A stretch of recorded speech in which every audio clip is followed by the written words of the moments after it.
দশরথ নন্দন কৌশল্য মায়ের জীবন সীতাপতি রামচন্দ্র, যার চরণ পশ্বে গুহকের কাষ্ঠতরী হলো স্বর্ণময়, যার চরণ পশ্বে পাষাণী অহল্যা উদ্ধার হলো, সেই ভগবান রামচন্দ্র যুদ্ধ করলেন কাদের সাথে? রাবণ কুম্ভকর্ণ, তাই তো? দাপর যুগে ভগবান এলেন, ভগবান শ্রীকৃষ্ণ হয়ে। শাস্ত্রে বলছে এতে তাংশ কলা পুংস কৃষ্ণস্তু স্বয়ং ভগবান। দাপর যুগে ভগবান এলেন কৃষ্ণ হয়ে, যুদ্ধ করলেন কাদের সাথে? শিশুপাল দন্তবক্র।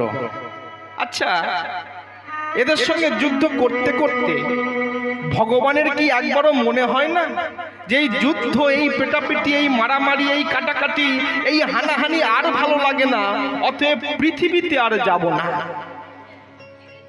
বারবার যুদ্ধ করছি, বারবার যুদ্ধ, পেটাপিটি, মারামারি, কাটাকাটি, আর ভালো লাগে না, অতএব পৃথিবীতে আর যাব না।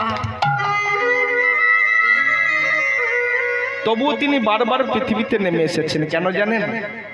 কারণ যন্ত্রণা যেখানে সেখানেই তো আনন্দ। ভক্তের কাছে আসলে যন্ত্রণা হয় ঠিক, কিন্তু ভক্ত যে তোমাকে ভালোবাসে থাকে। এই যে অগণিত ভক্তমণ্ডলী, ভক্ত সমাজ তোমার চরণতলে এসে তোমার নাম গুণগান করছে, তুমি কি তোমার নামের প্রশংসা চাও না? তুমি কি তোমার নামের প্রশংসা ভালোবাসো না? তাই ভগবান বারবার ভক্তের কাছে ছুটে এসেছে। ভক্তের ভক্তির টানে, ভক্তের প্রেমের টানে, ভক্তের ভাবের টানে, ভক্তের অনুরাগের টানে। প্রেম সে বলো নিতাই গৌর প্রেমানন্দে।